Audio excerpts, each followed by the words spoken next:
जरा सोचिए, क्या कभी ऐसा हो सकता है कि एक ही सरकार के दो सबसे बड़े एक्सपर्ट्स एक ही मुद्दे पर आमने सामने आकर खड़े हो जाएं?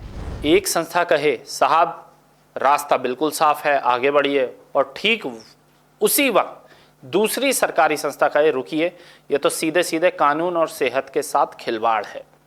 आपको लग रहा होगा ये किसी थ्रिलर फिल्म की स्टोरी लाइन है, लेकिन नहीं। इतिहास गवाह है कि जब जब नया साइंस और पुराने सख्त नियम आपस में टकराते हैं, तब तब ऐसी ही धर्म संकट पैदा होती रही है। ले चलता हूं आज आपको ठीक 101 साल पहले। तारीख थी 20 मई 1925। अमेरिका की राजधानी वॉशिंगटन डीसी में सर्जन जनरल का एक ऐतिहासिक सम्मेलन चल रहा था। मुद्दा था पेट्रोल में मिलाया जाने वाला नया केमिकल टेट्रा एथियल लेड। प्रसिद्ध इतिहासकार डेविड रोसनर और जेराल्ड मार्कोविट्स ने अपनी चर्चित किताब deceit and denial the deadly politics of industrial pollution में इस ऐतिहासिक घटना का जिक्र करते हुए लिखा है कि कैसे अमेरिकी ब्यूरो ऑफ माइंस ने दावा किया कि यह केमिकल गाड़ियों के लिए एक क्रांतिकारी वरदान है, लेकिन ठीक दूसरी तरफ पब्लिक हेल्थ सर्विस के शीर्ष वैज्ञानिक डॉक्टर यालेन हैंडरसन ने कड़ा विरोध करते हुए चेतावनी दी कि यह इंसानी फेफड़ों के लिए धीमा जहर है। नतीजा, दो सरकारी एजेंसियां आमने सामने थीं और अदालत व जनता के सामने एक बहुत बड़ा सवाल था कि आखिर सच कौन बोल रहा है। नमस्कार, मैं हूं अनिकेत दीक्षित और आप देख रहे हैं राजीव टाइम्स।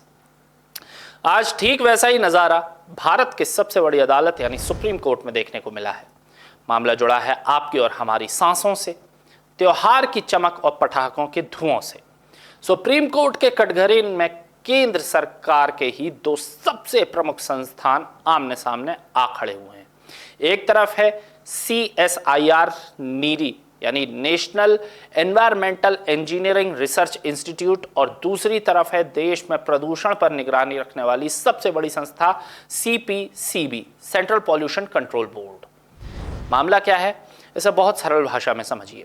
CSIR नीरी ने तमिलनाडु के पटाखा निर्माताओं टैन फार्मा के साथ मिलकर न्यू जनरेशन ग्रीन क्रैकर्स का एक नया फॉर्मूला तैयार किया है।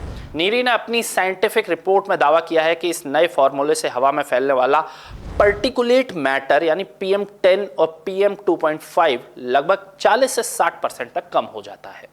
यहां तक कि जो लड़ी वाले पटाखे प्रतिबंधित थे, उनके उत्सर्जन में से 30% की कमी देखी गई।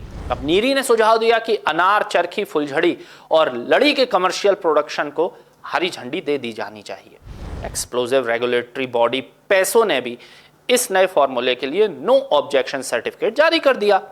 लेकिन कहानी में असली ट्विस्ट आता है CPCB यानी सेंट्रल पॉल्यूशन कंट्रोल बोर्ड ने इस रिपोर्ट पर कड़ा ऐतराज जता दिया।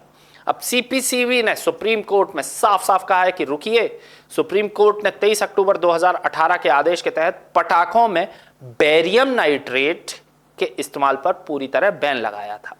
भले ही नीरी के नए फॉर्मूले में बेरियम की मात्रा कम की गई हो, लेकिन बेरियम सॉल्ट का इस्तेमाल कोर्ट के आदेश का सीधा उल्लंघन है। अब CPCB का यह भी कहना है कि 40 से 60% प्रदूषण कम होने का दावा भी तब तक अनिर्णायक है जब तक इसकी तुलना बिना बेरियम वाले असली ग्रीन पटाखों से न की जाए। अब पर्यावरण मंत्रालय ने भी हलफनामा दायर कर गेंद सुप्रीम कोर्ट के पाले में डाल दी है। लेकिन एक जागरूक नागरिक होने के नाते आपको यह समझना होगा कि इस विवाद के दो पहलू हैं और दोनों ही पक्ष देश हित से जुड़े हुए हैं। एक तरफ हमारे लाखों पटाखा कारीगरों की रोजी रोटी, करोड़ों लोगों की सांस्कृतिक आस्था और वैज्ञानिक अनुसंधान का वो कोशिश है जो प्रदूषण को 60% तक कम करने का दावा करती है, तो दूसरी तरफ 140 करोड़ देशवासियों के फेफड़ों की सुरक्षा, स्वच्छ हवा का मौलिक अधिकार और देश की सर्वोच्च अदालत के आदेशों की गरिमा। सवाल यह नहीं है कि कौन जीता कौन हारा, सवाल यह है कि क्या विज्ञान और कड़े नियम मिलकर एक ऐसा संतुलन बना सकते हैं जहां हमारी परंपराएं भी जीवित रहें, लाखों परिवारों के चूल्हे भी जलते रहें और हमारी आने वाली पीढ़ियों की सांसें भी महफूज रहें। क्योंकि अंततः चाहे उद्योग का विकास हो या पर्यावरण की सुरक्षा, देश हित और जन स्वास्थ्य ही सर्वोपरि है। फैसला अब सुप्रीम कोर्ट को करना है और राजीव टाइम्स की नजर से इस पूरे मामले पर बनी रहेगी। मुझे यानी अनिकेत दीक्षित को दीजिए इजाजत। देखते रहिए राजीव टाइम्स। कैमरे के पीछे से संतोष जोशी। नमस्कार।